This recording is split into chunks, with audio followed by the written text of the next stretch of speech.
girl, I want to catch your wave. Welcome back to Finway Productions. For today, we're reading chapter 8. Yes, 8. You know, before we start, I got a little announcement to make. I think I know who my next victim is. Now, I got thinking, as many of you know, the author is following along with this story. But I was thinking, how did he find this out? Because I didn't put the title of the story in the original video, and he watched the original video before I released the second one. So obviously he found it one way or another. So I was like, hey, maybe I could go petty revenge, and I could go after the guy who told me. So I decided, yeah, why not? And I put my detective hat on, and I went in. And I know who he is. He has 3 stories, but 2 of them are canceled. So there was one that isn't. I'm going to do that one. So if you're watching this SC14, you're next. Well, with that out of the way, let's get into this chapter 8. So you ever felt the all too familiar feeling the feeling of hearing distant voices and seeing nothing but black? She slowly opened her eyelids to see a light overhead and the silhouette of a pony standing over her. As she slowly came to, her vision becoming clearer and clearer, she noticed that the pony would not have been her sister, Nerdy.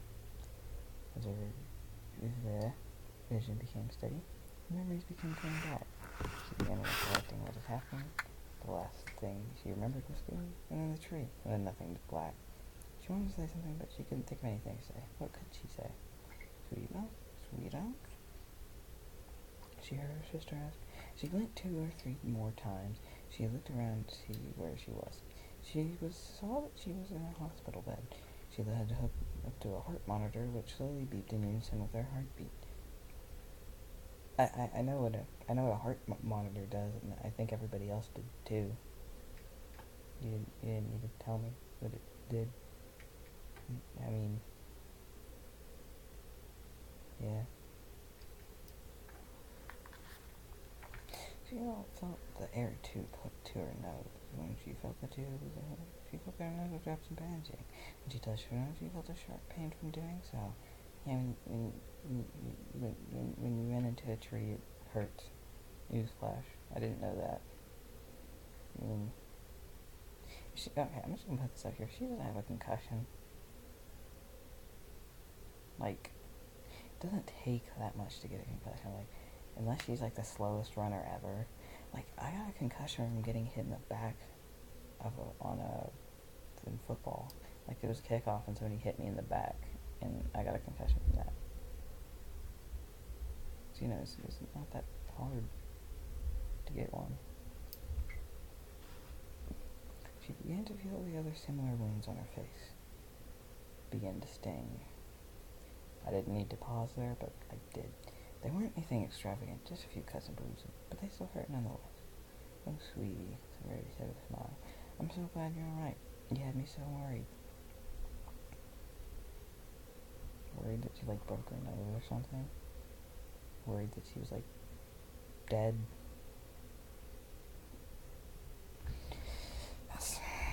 That was an important question. I don't know why I asked that. She felt her arms wrap lightly around her body in an embrace. Slightly disoriented, Sweetie returned the hug, weakly smiling. What happened? How did I get here? She asked, her voice low and soft. Oh, I don't know how to do a low and soft tone. What happened? How did I get here? That's my best impression of that voice.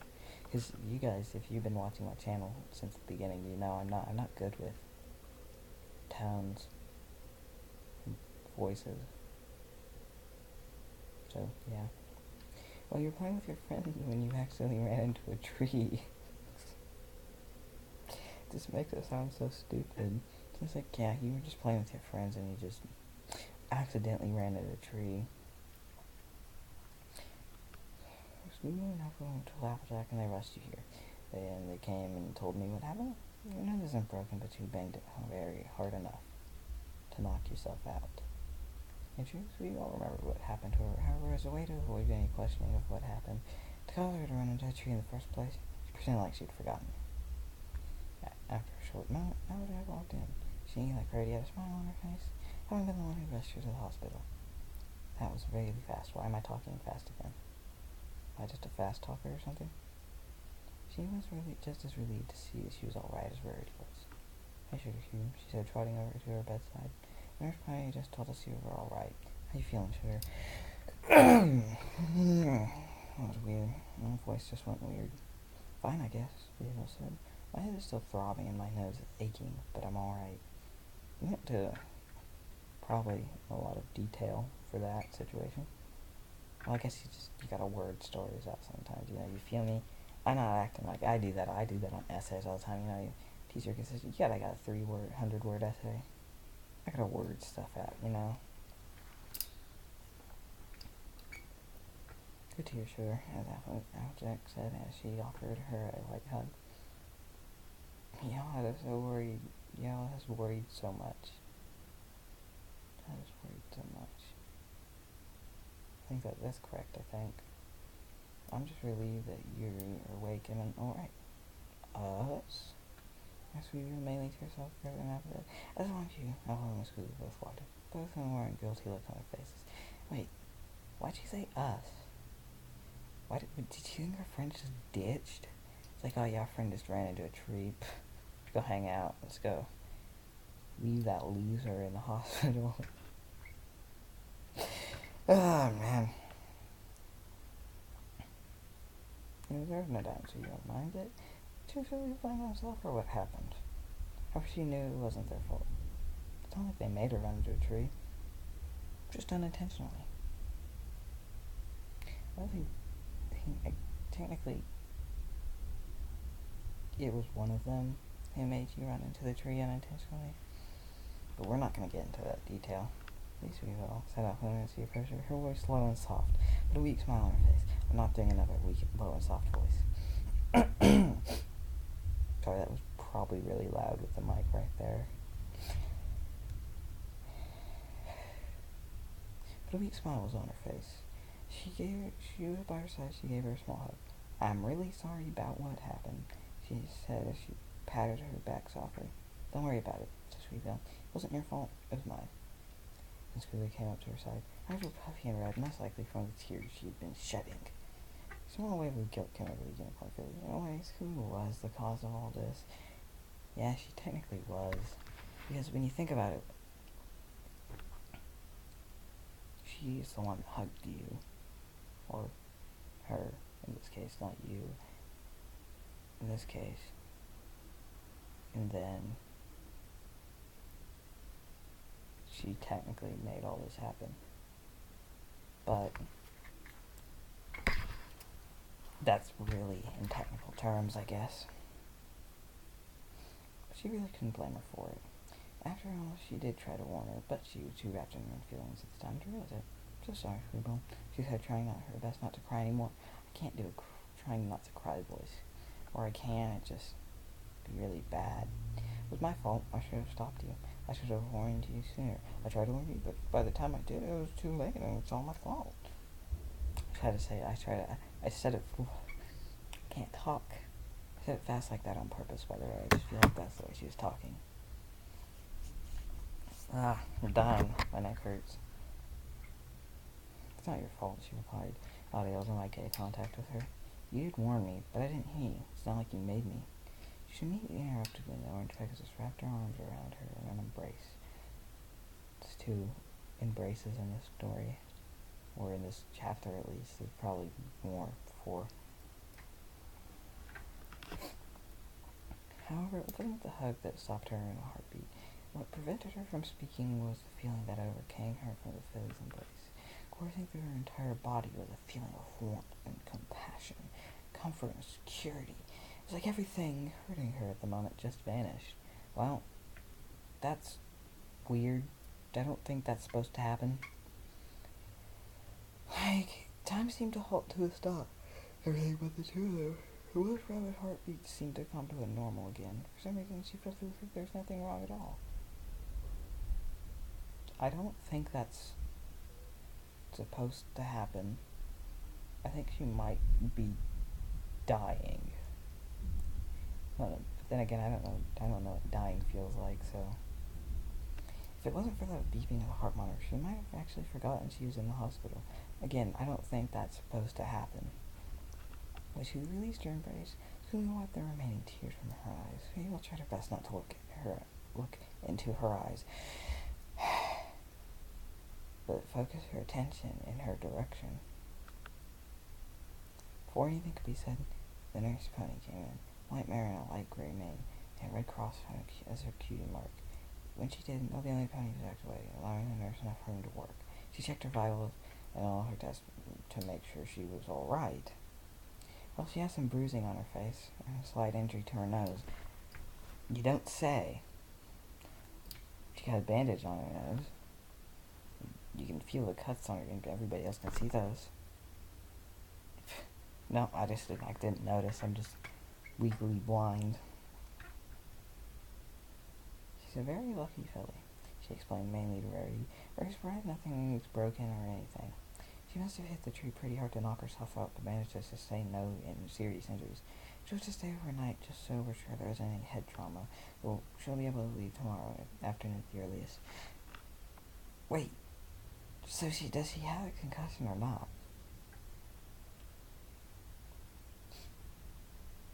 I don't know. Thank you, Nurse Redheart, said Rarity. I really appreciate it. What? With that, the nurse nodded and left to complete her rounds with the other patients. Sorry, something in my eye. Rarity let her sigh, relieved to know that her sister was going to be alright, and that she'll be leaving soon. Well, sweetheart, said Rarity. Like the nurse said, you're very lucky, filly, to have not sustained any major injury. Darn right, agreed Applejack. You missed it. You missed the perfect opportunity to say darn tootin'. Darn tootin', agreed Applejack. You missed that opportunity. Disappointed? Oh, was that lightning? I think that was lightning. Huh. Oh no, that was definitely lightning. Now that's thunder right there. You guys probably heard that. Must have really been looking. Yeah, no, never mind, I get that now. I just didn't get that symptoms for a second. Must have really been looking to not have knocked yourself out like that. Hard to believe it happened just because of a silly race. You need a Y in there. I don't think it's a silly race. I think even with her accent, you wouldn't say silly race. I think you'd say silly old race. Silly old race? Yeah, whatever. I can't do Southwestern or just Southern accent in general, actually. It's alright, so, She nervously looked around the room. She didn't know why she felt she needed to be alone for a while, long enough to help her get her thoughts back together. If you don't mind, I'd like to get a little rest. I feel a little dizzy, and my head is... I need to rest my head for a while. Okay, sweetums, said Rarity. She gave her another hug. I'll be right in the waiting room if you need me. I love you. Love you too, said Sweet Tail. She returned the hug. She bid the others goodbye, bid the others farewell, until tomorrow. That's not what it said. It said goodbye, but I just like the word farewell better. Until tomorrow when she got out, yeah. She watched as they all left the room, one at a time. Soon she was alone and able to get her head on straight. What's happening to me? She said aloud. She rested her head on the pillow. Why is this happening? The times it could happen, why is it happening now? I guess that's a good question. She looked to the ceiling and let out a deep sigh. At the moment, she felt fear, worried and scared beyond belief. She closed her eyes softly and lightly rubbed her hoof on her aching hand. What was that feeling I felt when she held me? She asked aloud. Why did I feel it with her? Why was I so comforted by Scooby and not anybody else? Even Rarity, my own sister, made me feel like that. What is happening to me? She opened her eyes and looked at the ceiling again. Small droplets of tears began to stream out of the corner of her eyes. Pussy. Sorry. I'm sorry. That was weird. She sighed. The only question that scrambled around her head, and she asked the only question that scrambled around in her head. The only questions that seemed appropriate, that made any sense to her. Is this love? Am I really in love with Scooter? Well, yep. The end of, what was that, chapter 8? Yep, we'll be... Man, I just woke up. I'm sorry, I'm yawning a lot. Chapter 9, next, questions. Yeah, so... Feeling pretty good. We're going strong here. We still have, 23 chapters left. Feel pretty good.